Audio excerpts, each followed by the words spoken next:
एक अतिशय महत्त्वाची बातमी सध्या आपल्याकडे आली आहे ती म्हणजे मनसे अध्यक्ष राज ठाकरे आणि भाजपचे माजी अध्यक्ष नितीन गडकरी यांची मुंबईमधल्या एका पंचतारांकित हॉटेलमध्ये भेट झाली आहे आणि या भेटीमध्ये आगामी विधान परिषदेच्या निवडणुकींबाबत चर्चा झाल्याची शक्यता आहे। तसंच लोकसभा निवडणुकीच्या पार्श्वभूमीवरही नव्या समीकरणांबाबत चर्चा झाल्याचं बोललं जातंय। एक महत्त्वाची बातमी सध्या राज ठाकरे मनसे अध्यक्ष आणि भाजपचे नेते नितीन गडकरी यांची एक महत्त्वाची बैठक किंवा एक महत्त्वाची मीटिंग आता झालेली आहे। पंचतारांकित हॉटेलमध्ये ही आता एक मीटिंग झालेली आहे। आणखी सविस्तर माहिती जाणून घेऊया। आमचे प्रतिनिधी दिनेश दुखंडे सध्या आपल्या बरोबर आहेत। दिनेश, सांगाल राज ठाकरे आणि नितीन गडकरी यांची नाशिक नंतर आता पुन्हा एकदा मुंबईमध्ये भेट होतीये, एका वेगळ्या बॅकग्राऊंडवर ही भेट होतीये, काय नेमकं या बैठकीमध्ये चर्चा झाली असावी?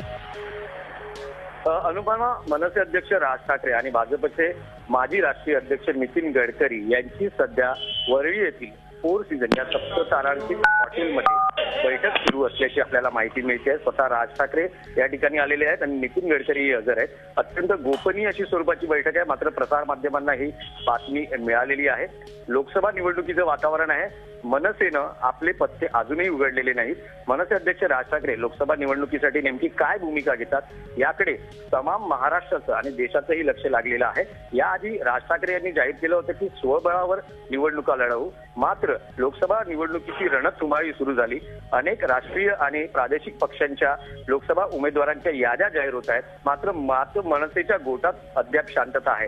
त्यामुळे त्यांचे कार्यकर्तेही अस्वस्थ आहेत। राज ठाकरे नेमकी काय भूमिका घेणार? ते स्वबळावर निवडणुका लढवणार का? कारण महायुतीच्या सर्व जागांचं वाटप आणि त्यांचे उमेदवार घोषित झालेले आहेत, त्यामुळे ते स्वबळावर निवडणूक लढवतात की ते निवडणूक लढवत नाहीत, अशीही एक शक्यता व्यक्त केली जाते आहे। त्या पार्श्वभूमीवर आजच्या लोकसभेच्या निवडणुकांच्या पार्श्वभूमीवर एक महत्त्वपूर्ण ही बैठक मानली जाते आहे। तसंच विधान परिषदेच्या निवडणुकांची कार्यक्रम पत्रिकाही जाहीर झालेली आहे। याआधी मनसेने जी विधान परिषदेच्या निवडणुकांमध्ये भूमिका घेतली होती, भाजपच्या उमेदवारांना तसंच अपक्ष उमेदवारांनाही त्यांनी सहकार्य केलं होतं, त्यामुळे कदाचित विधान परिषदेमध्ये एखादा मनसेचा सदस्य निवडून जावा अशी एक खेळी असू शकते। त्या संदर्भात नितीन गडकरी यांच्याशी चर्चा होते आहे का? सर्वात महत्त्वाचा मुद्दा राहणार आहे तो लोकसभा निवडणुकांचाही। ज्या पद्धतीनं मनसे अध्यक्ष राज ठाकरे यांनी याआधी एनडीएचे पंतप्रधान पदाचे उमेदवार नरेंद्र मोदी यांच्यावर टीका केली होती, त्यामुळे मनसे आणि भाजपमध्ये दुरावा निर्माण झाला होता। याआधीही भाजप आणि मनसे अशी जवळीक होती। नाशिकमध्ये एक युतीचा नवा पॅटर्न अस्तित्वात आला होता। राज ठाकरे यांनी नरेंद्र मोदी यांच्या विकास कामाचे गोडवे गायले होते, पण अचानक ज्या पद्धतीने राज ठाकरे यांनी नरेंद्र मोदींच्या विरोधात टीकास्त्र सुरू केल्यामुळे राजकीय वर्तुळात खळबळ माजली होती। अनेक राजकीय जाणकारांच्या भुवयाही उंचावल्या गेल्या होत्या। राज ठाकरे नेमका काय कल घेत आहेत? ते नेमकं लोकसभा निवडणुकीत कोणाला सहकार्य करणार की स्वतंत्रपणे निवडणुका लढवणार? एक जो गेल्या निवडणुकीत फॅक्टर महत्वाचा लक्षात आला होता की राज ठाकरे किंवा मनसे यांनी निवडणूक लढवली की ती नेहमीच शिवसेना भाजप युतीसाठी।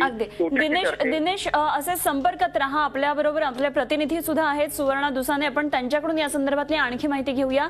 सुवर्णा, सांगशील नेमकं की आज राज ठाकरेंची आणि नितीन गडकरींची नाशिक नंतर आता पुन्हा एकदा एका वेगळ्या बॅकग्राऊंडवर ही भेट होतीये। तिकडे गोदापारच्या उद्घाटनाचा कार्यक्रम होता, आजची बैठक मात्र गुप्त आहे। आपले प्रतिनिधी दिनेश दुखंडे सुद्धा आपल्या बरोबर आहेत, त्यांनी आणखी याबाबत आणखी माहिती सांगितली।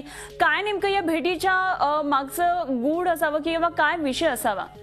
दुपारी 12 वाजता वरळीतल्या पंचतारांकित हॉटेलमध्ये ही बैठक सुरू झाली आहे। नितीन गडकरी आणि राज ठाकरे हे या बैठकीला एकत्र आहेत। या दोघांनी एकत्र येणं हे काय नेमकं वैशिष्ट्यपूर्ण आहे? आणि दोन महत्त्वाच्या गोष्टी आता सध्या राजकारणामध्ये अत्यंत महत्त्वाच्या आहेत, ते म्हणजे 20 मार्चला विधान परिषदेची निवडणूक होतीये आणि अशा वेळी मनसेचे 13 आमदार नेमकं कुणाला मतदान करतात आणि त्यांच्या मतांवरती बराचसा निर्णय जो आहे तो अवलंबून असणार आहे। त्यामुळे विधान परिषदेमध्ये काय निकाल लागतात, मनसे कुणाच्या पारड्यात आपलं वजन टाकते हे जाणून घेणं तितकंच महत्त्वाचं असणार आहे। पण त्याचबरोबर लोकसभा निवडणुकांमध्ये मनसे निवडणूक लढवणार की नाही, की नरेंद्र मोदींना पाठिंबा देणार, अशी जी राजकारणामध्ये चर्चा सुरू आहे मनसेच्या कार्यकर्त्यांना। असे संपर्कात राहा, आपल्या बरोबर प्रवीण दरेकर आहेत, आपण त्यांच्याकडून आणखी माहिती जाणून घेण्याचा प्रयत्न करूया। नमस्कार प्रवीणजी, सांगाल आम्हाला आज राज ठाकरे आणि नितीन गडकरींची एक भेट होतीये, गुप्त बैठक आहे, थोडंसं स्वरूप वेगळं असं मला कळलंय, काय नेमकी आपल्याकडे आणखी माहिती आहे, काय सांगताय? नाही, मलाही आपल्या माध्यमातून ही भेट झाल्याचं कळतंय। खरं म्हणजे नाशिकच्या कार्यक्रमाला झालेल्या भेटीचं स्पष्टीकरण त्या ठिकाणी गडकरी साहेबांनीही दिलेलं आहे आणि राज ठाकरे साहेबांचे आणि गडकरी साहेबांचे मित्रत्वाचे संबंध आहेत आणि त्यांची भेट झाली असली तर ते राजकीय चर्चाही होऊ शकते. परंतु आता त्या भेटीत काय झालं, आता मी त्या राजकीय चर्चेसाठी काय साधारण मुद्दे आहेत प्रवीणजी? नाही, मला कसं असू की त्यांची दोघांची भेट होती, त्याच्यामुळे दोघांच्या भेटीमध्ये काय चर्चा झाली हे मला याची काही कल्पना नाही. आणि त्यांचे संबंध हे मित्रत्वाचे आहेत आणि राजकीय चर्चा ही असेल तर ती दोघांमध्ये झालेली ती चर्चा असेल आणि जर राजकीय असेल तर कालांतराने येईल बाहेर. बरं, संपर्कात रहा. आमच्या प्रतिनिधी सुवर्णा दुसाने आहेत, त्यांनाही आपल्याला काही विचारायचं. सुवर्णा, प्रवीणजी, एकतर तुम्ही डिनाय केलेलं नाहीये कुठेही ही बैठक झालेली आहे, त्यामुळे हा बैठकींचा सिलसिला शिवसेनेच्या पोटात धडकी भरवणारा म्हणायचा का? सुवर्णा, आता ही बैठक झाल्याचं आपल्या माध्यमातून मला कळतंय, त्याच्यामुळे मी डिनाय करायचं, मी होही बोललो नाही नाहीही बोललो नाही. आपण मला सांगताय आपल्या माध्यमातून की राज ठाकरे साहेब आणि गडकरी साहेबांची बैठक झाली ज्याची मला कल्पना नाही आणि आपलं सांगताय हे खरं आहे असं गृहीत धरून मी आपल्याशी बोललो. बरं, मग आता विधान परिषदेमध्ये नेमकी आपली काय भूमिका असणार आहे, कुणाच्या बाजूने आपलं मत असणार आहे? आमचं मत हे राज ठाकरे साहेब ठरवत असतात. पक्षाची भूमिका, पक्षाचे आदेश किंबहुना निर्णय हे अंतिमतः राज ठाकरे साहेब घेत असतात. त्यांच्यामुळे आम्ही प्रतिक्रिया किंवा आमचं मत व्यक्त करण्याला त्या ठिकाणी काही हे आहे असं मला वाटत नाही. पक्षाची योग्य आणि अधिकृत भूमिका स्वतः पक्षप्रमुखच त्या ठिकाणी योग्य वेळी आपल्या समोर मांडतील. प्रवीणजी, तुम्ही म्हणताय की तुम्ही कुणाला मतदान करायचं आहे हे पक्षाचे अध्यक्ष म्हणजे राज ठाकरे ठरवणार आहेत. हाच निर्णय या बैठकीत होण्याची शक्यता तुम्हाला वाटतेय का? आता मी काय सुवर्ण ज्योतिषी नाही, भविष्यकार नाहीये. त्यांच्या बैठकीत काय झालं हे मी कसं काय कुठल्या आधारे सांगू शकतो? जर आमची पहिली बैठक होऊन ते जाणार असतील तर मला काही त्या गोष्टीचा उलगडा झाला असता, परंतु ही बैठक मला आपल्या माध्यमातून कळते, त्यावर भाष्य करणं संयुक्त असं मला त्या ठिकाणी वाटत नाही. ठीक आहे प्रवीणजी, धन्यवाद. तुम्ही बोललात, आपली प्रतिक्रिया आमच्यापर्यंत पोहोचवली. तुम्ही जरी काही याबाबत सांगत नसला तरी काही वेळानंतर माहिती निश्चित पुढे येईल. धन्यवाद तुर्तास दिलेल्या या सगळ्या माहितीबद्दल, केलेल्या चर्चेबद्दल. सुवर्ण, प्रवीण दरेकर जरी नाही म्हणत असतील त्यांच्याकडे काही माहिती नाहीये याबाबत, पण काय नेमकी कॅल्क्युलेशन्स असतील? राज आणि नितीन गडकरी आज भेटतात, काय काय मुद्दे असू शकतील या बैठकीत?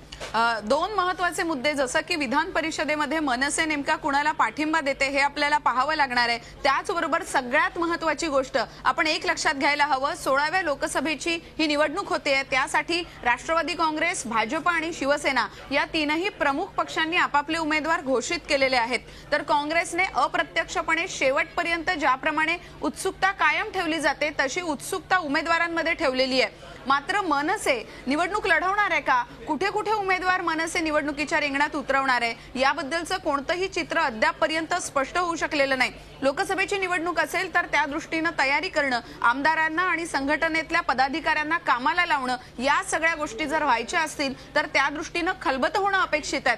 मात्र मनसेच्या कार्यकर्त्यांमध्येच संभ्रमावस्था आहे की लोकसभेची निवडणूक लढवली जातीये का, की ती फक्त काही ठिकाणी लढवली जातीये आणि उरलेल्या ठिकाणी मात्र एनडीएला किंवा भाजपला पाठिंबा मिळावा यासाठी उमेदवार निवडणुकीच्या रिंगणात उतरवले जात नाही. या सगळ्याची एक संभ्रमावस्था आहे आणि म्हणूनच एक नवं राजकीय समीकरण जन्माला येऊ पाहतंय.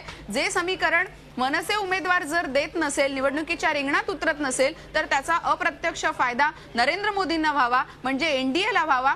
आणि त्या दृष्टीनं या हालचाली सुरू झालेल्या आहेत की काय अशी सुद्धा चर्चा पाहायला मिळते. त्यामुळे मनसेचा खरा रोल काय याची चर्चा भाजपचे माजी अध्यक्ष नितीन गडकरी हे या बैठकीत जाणून घेत आहेत की काय, या दृष्टीने सगळ्यांची उत्सुकता शिगेला पोहोचली आहे. नक्कीच नक्कीच.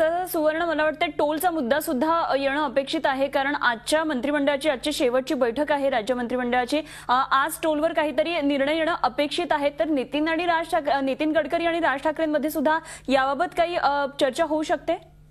भाजपनं आता टोल मुक्त महाराष्ट्राचं स्वप्न हे लोकांना, जनतेला दाखवायला सुरुवात केली आहे. पण आपल्याला एक लक्षात घ्यायला हवं की महाराष्ट्रामध्ये टोलची संकल्पना ही युतीच्या सरकार असताना आलेली आहे. आणि विशेषतः नितीन गडकरी ज्यांनी मुंबई पुणे फ्लायओव्हर बांधला त्यावरती विशेषतः टोल आकारला गेला आणि तेव्हापासून बांधा, वापरा आणि हस्तांतरित करा ही संकल्पना जन्माला आली. आणि मनसे मात्र टोल मुक्त महाराष्ट्र अशी घोषणा देऊ पाहते किंवा काही ठिकाणी टोल बंद करण्यात यावे. त्यामुळे टोल हा विषय मनसेच्या आणि विशेषतः नितीन गडकरींच्या जिव्हाळ्याचा विषय बनलेला आहे आणि त्यावेळी जर काही राजकीय एकत्र किंवा युती झाली तर टोलच्या मुद्द्यावरून एकमेकांमधले मतभेद समोर येऊ नये त्या दृष्टीनं काही चर्चा या बैठकीत झाली आहे का हे जाणून घेणं महत्त्वाचं आहे. अगदी. पण ही चर्चा झाली असल्याची शक्यता नाकारता येत नाही. अगदी धन्यवाद सुवर्णा दिलेल्या या सगळ्या माहितीबद्दल आणि ही जी चर्चा सविस्तर केली त्याबद्दल. सुवर्णा दुसाणे. झी 24 तास रहा एक पाऊल पुढे.